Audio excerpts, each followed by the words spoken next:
你好，这是我帮你做好的那个模组。那这个就是 IC 跟电路跟所有的电路都放在跟喇叭放在一起这个盒子里面，然后拉出2条电源线，红色的就接正，黑色接负，就接12伏。那现在就是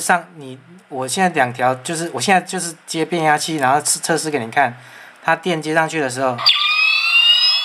候，就只要响一声。那因为它这里面有12伏转5伏的电路，就是给我 IC 用的，所以说它大概要隔它，因为它你电源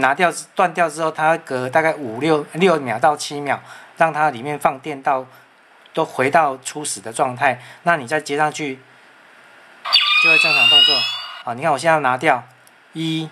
2、3、4、5、6、7，就大概7秒啦。